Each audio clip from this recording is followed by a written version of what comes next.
yang pernah muncul, yaitu yang dialami oleh Habib Rizik bin Syihab. Beliau diperlakukan secara keji yang di luar batas hak asasi manusia. Jika nantinya Pak Anies nanti kedepannya jadi presiden, dan saya juga berharap Pak Anies jadi presiden, tindakan apa yang akan Bapak lakukan atas masalah yang misalkan kedepannya ini akan muncul kembali, dan wujud perhatian apa yang akan Bapak lakukan terhadap masalah yang muncul ini?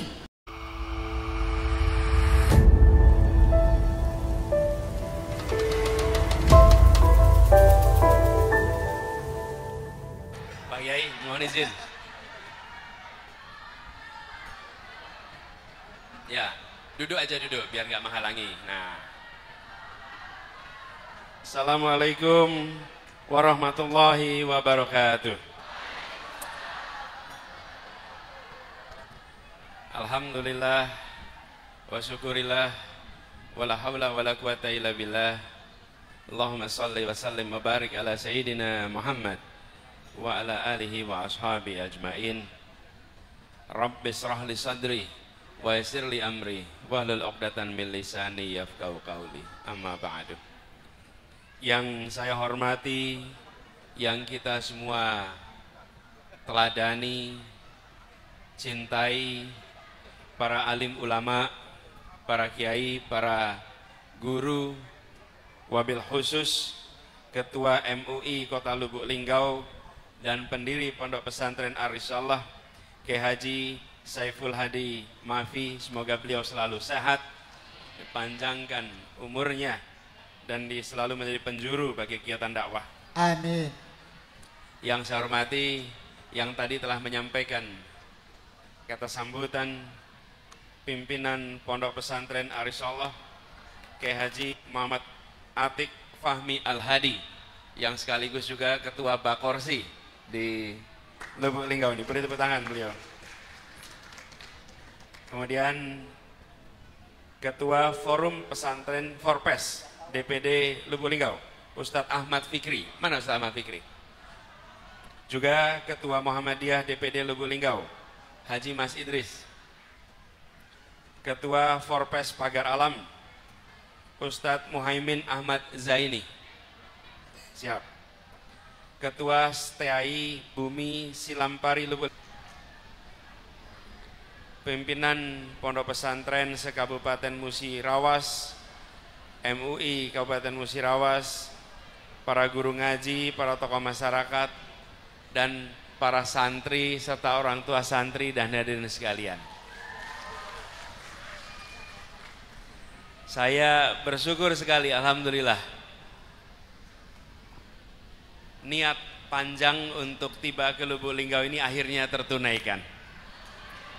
Alhamdulillah. Dan bersama-sama bisa bersilaturahmi di Pondok Pesantren Ar-Risalah ini.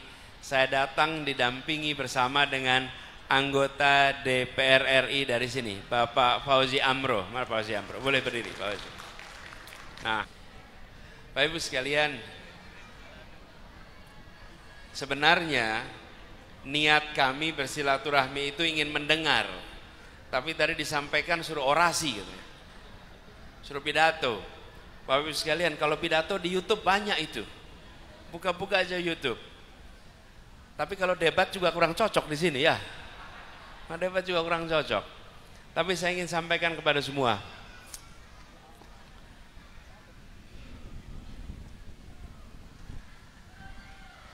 Saya dan Gus Muhaimin sedang mendapatkan amanat di dalam proses pemilu besok. Setiap 5 tahun sekali kita berhenti sejenak menentukan arah perjalanan Indonesia ke depan. Kami melihat beberapa waktu ini perjalanan pembangunan kita belum menempatkan keadilan sebagai unsur penting dalam pembangunan. Karena itu kami melihat ini perlu dikoreksi. Jangan ini diteruskan, harus ada koreksi. dimasukkan unsur keadilan supaya pembangunan kita memberikan perasaan kesetaraan bagi semuanya. Karena itulah kita membawa pesan tentang perubahan. Tadi pagi saya mampir ke pasar Impres. Di pasar Impres ini, ibu-ibu kalau boleh saya tanya, harga-harga murah atau mahal, Bu? Mahal atau mahal sekali? Bagaimana kalau kita teruskan? Kita teruskan mahalnya, setuju? Nggak mau? Bapak-bapak tanya, lapangan pekerjaan mudah atau sulit? Bagaimana kalau kita teruskan? Gimana kalau kita teruskan? Jadi perlunya apa? Ibu-ibu perlunya apa? Perlunya apa? Perubahan. Kalau perubahan nomor berapa ya? Memang kalau pemilu coblosnya satu aja. Kalau nyoblos lebih dari lebih satu tidak sah Bapak Ibu. Betul ya? Jadi kami ingin sampaikan, kami membawa gagasan perubahan. Insya Allah dengan perubahan itu kita bisa membawa Indonesia menjadi negeri yang adil, makmur untuk semua. Dan kita ingin mengembalikan marwah kehidupan bernegara, supaya negara ini tetap menjadi negara hukum, jangan berubah menjadi negara kekuasaan. Betul. Kalau negara kekuasaan artinya hukum diatur oleh yang pegang kuasa. Kalau negara hukum, yang pegang kuasa diatur oleh hukum. Kita mau yang mana? Negara hukum atau negara kekuasaan? Nah, kita ingin negara hukum. Tapi akhir-akhir ini banyak aturan bisa diubah sesuai selera. Betul? Akankah ini dibiarkan? Bolehkah ini diteruskan? Perlunya apa? Nomornya berapa? Logikanya dapat, bukan Bapak? Sederhana sekali. Kita tidak ingin ini dibiarkan. Tapi melakukan perubahan itu tidak mudah. Harus ikhtiar sama-sama. Betul ya? Nah, jadi dalam kesempatan ini kami berharap bisa mendengar aspirasi, mendengar usulan, barangkali juga pertanyaan yang mudah-mudahan saya bisa jawab. Tapi insya Allah kita sama-sama ikhtiarkan perubahan, termasuk di bidang pendidikan. Bidang pendidikan ini termasuk banyak yang merasakan ketidakadilan. Swasta dan negeri. Terasa tidak bedanya? Boleh dibedakan? Boleh diteruskan? Perlunya apa? Status swasta atau negeri, dua-duanya mendidik anak-anak Indonesia. Dan orang tua anak-anak itu sama-sama bayar pajak. Betul tidak? Kenapa harus dibedakan? Kalau ini WNI dengan WNA, nah itu lain cerita. Karena warga negara asing punya hak yang berbeda. Betul tidak? Kalau sama-sama warga Indonesia, kenapa harus dibedakan? Ini praktek yang sudah menahun sampai sudah tidak dianggap masalah. Guru swasta diangkat lewat P3K. Setelah diangkat berubah jadi harus masuk menjadi guru sekolah negeri. Lah bagaimana sekolah swastanya kalau gurunya dikosongkan pindah ke sana? Memangnya kalau dia mengajar di sekolah negeri, dia mengajar anak dari negeri mana? Kan anak-anak kita juga, bukan? Ini hal sederhana. Saking lamanya sudah tidak dianggap masalah. Masalah itu apa sih Bapak sekalian? Masalah itu ada rumusnya. Apa itu masalah? Disebut masalah itu kalau apa sih? Ada yang tahu? Ini santri nih. Oh ini guru. Santrinya mana santrinya? Wow, santrinya di belakang, kurang adil ini. Ini guru-guru tapi tampilan santri ya. Jadi ibu guru dah tanyain kalau gitu Pak Ustazah, apa masalah itu?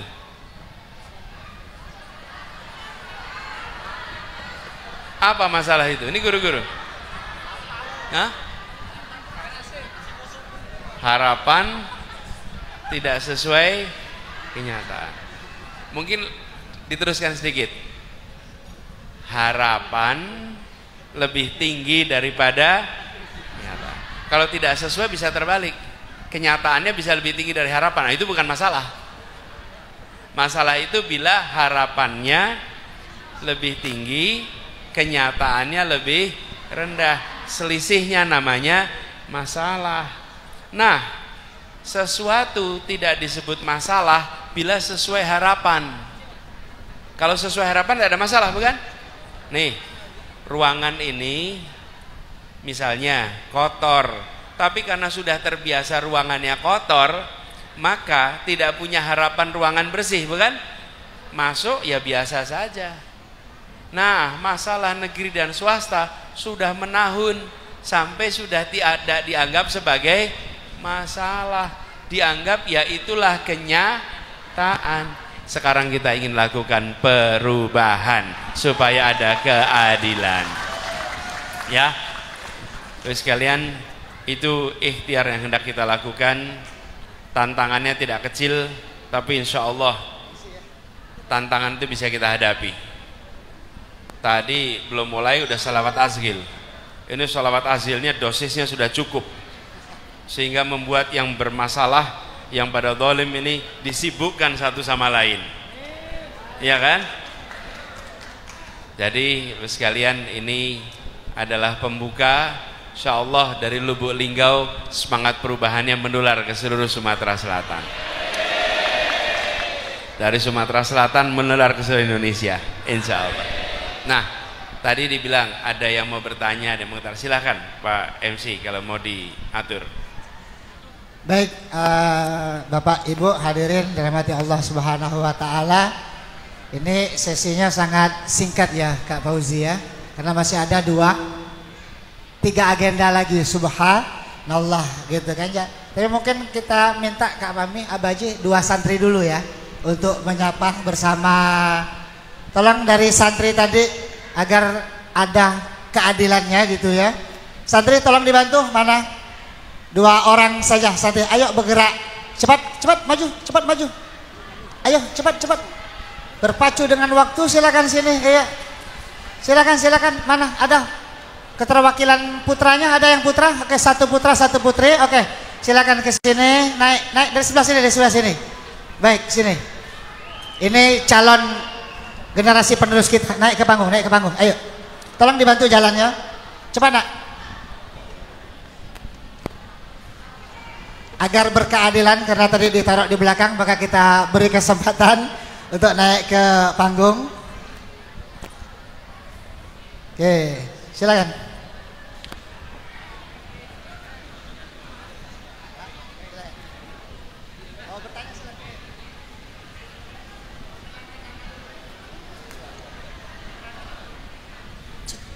Bismillahirrahmanirrahim. Assalamualaikum warahmatullahi wabarakatuh.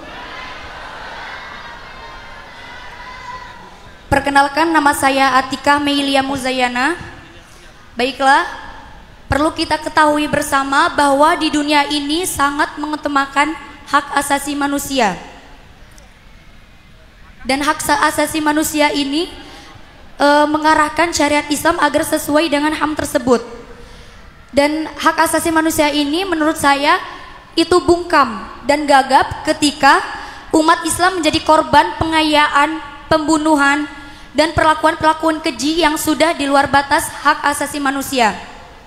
Seperti yang kita ketahui bersama di sini, atas masalah yang pernah muncul, yaitu yang dialami oleh Habib Rizik bin Syihab.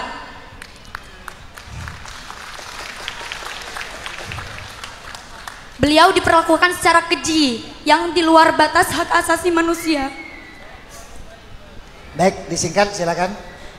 Di sini saya akan bertanya, jika nantinya Pak Anies nanti kedepannya jadi presiden, dan Amin. saya juga berharap Pak Anies jadi presiden, Amin. tindakan apa yang akan Bapak lakukan atas masalah yang misalkan kedepannya ini akan muncul kembali? Dan wujud perhatian apa yang akan Bapak lakukan terhadap masalah yang muncul ini? Baik, mungkin cukup itu saja. Wassalamualaikum warahmatullahi Calon wabarakatuh. pengamat HAM di masa yang akan datang. Namanya siapa? Atika. Atika, kelas 12 Pak. Assalamualaikum warahmatullahi wabarakatuh. Perkenalkan, nama saya Adam Rizky Aldiansi. Di sini saya akan memberikan pertanyaan untuk Pak Anies. Pertanyaan saya, perhatian apa yang akan Bapak berikan kepada sekolah swasta yang notabene pondok pesantren, agar kami seluruh santri yang ada di Arisalah khususnya dan seluruh pesantren di Indonesia turut merasakan pemanfaatan dan kenikmatan proses pembelajaran dengan sarana dan fasilitas yang memadai. Assalamualaikum warahmatullahi wabarakatuh. Ini Pak Anies, calon ketua OSIS yang baru terpilih. Aplaus lagi sekali lagi. Silakan, monggo Bapak. Adam sama Atika ya. Tes ya. Suaranya agak beda. Suaranya agak beda ya. Saya pakai yang ini aja kalau gitu. Siap. Ya. Begini, untuk Atika dan Adam, ini anak-anak yang memilih berani untuk tampil ke depan. Kita boleh beri tepuk tangan buat mereka ya. Pertama, tadi pertanyaan tentang hak asasi manusia dan perlakuan yang sama di depan hukum. Ini yang sesungguhnya perlu dilakukan perubahan. Kemarin dalam debat minggu lalu ya, saya sampaikan hukum itu harusnya tegak, tidak boleh bengkok. Kalau hukum bengkok, apa yang terjadi? Tumpul ke atas, tajam ke bawah, lalu dia diskriminatif. Ada yang melanggar dikenai hukum, ada yang tidak melanggar dikenai hukum. Ada yang melanggar dihukum ringan, ada yang melanggar sama dihukum berat. Nah, inilah yang harus kita koreksi. Jadi salah satu, boleh tepuk tangan buat rencana ini. Jadi salah satu ke depan itu adalah perlakuan yang setara di mata hukum.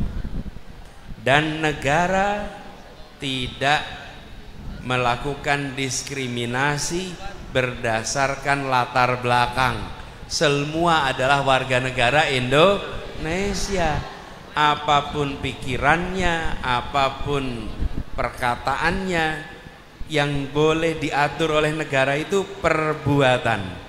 Negara tidak bisa mengatur pikiran dan negara tidak bisa mengatur perasaan, tapi negara bisa mengatur apa? Perbuatan negara. Nah, disitulah diatur. Siapapun yang melanggar maka harus mendapatkan sanksi. Tapi yang tidak melanggar tidak boleh diberi sanksi. Tidak boleh ada lagi kriminalisasi, ya. Gitu ya, nomor satu. Yang kedua, Adam tadi tanya tentang negeri swasta. Selama ini banyak kebijakan pendidikan yang disusun untuk membantu sekolah negeri, tapi sekolah swasta malah tidak dapat. Betul. Nah, kami melihat ada beberapa perbedaan ini. Satu, ketidaksetaraan antara negeri dan swasta. Yang kedua, ketidaksetaraan antara sekolah umum dan sekolah diniyah atau agama. Dan kita ingin kesetaraan dihadirkan pada semuanya supaya dana dari negara bisa sampai kepada semua dan fasilitasnya sama bagi semua. Bahkan Pak Ustadz, kalau di Jakarta penerimaan siswa baru disebut PPDB ya. Sama ya. PPDB itu negeri dan swasta jadi satu. Jadi ini yang saya katakan itu bukan akan, sudah dikerjakan di Jakarta. Di Jakarta itu penerimaan siswa baru satu sistem. Dengan ditawarkan, silahkan sekolah swasta mana yang mau ikut. Kalau sekolah swasta ikut, maka dia ikut dalam sistem penerimaan siswa baru bersama-sama. Dan mereka akan dapat bantuan dari pemerintah supaya kualitas pendidikannya setara dengan sekolah-sekolah negeri. Jadi dengan begitu kita satu kesatuan. Karena saya katakan ini anak-anak yang pada mau sekolah di Jakarta, waktu itu karena saya ngurusnya Jakarta, itu kan pembayar pajak kita juga. Kenapa kita beda-bedakan? Dan kita harus bilang terima kasih sama swasta. Kalau tidak ada perguruan swasta, siapa yang mendidik anak-anak kita yang tidak tertampung di sekolah negeri? Takbir. Betul tidak? Jangan swasta dianggap kompetitor. Justru swasta itulah penyelamat anak-anak kita. Kecuali kalau sekolah negeri itu bangkunya sudah cukup. Kenyataannya bangku sekolah negeri belum cukup. Kalau tidak ada swasta, kemana anak-anak kita akan sekolah? Jadi ini yang harus kita ubah pandangannya ya. Begitu ya, Adam Atika ya. Makasih. Silakan dipoto bersama sambil saya foto bersama mengabadikan momen yang istimewa.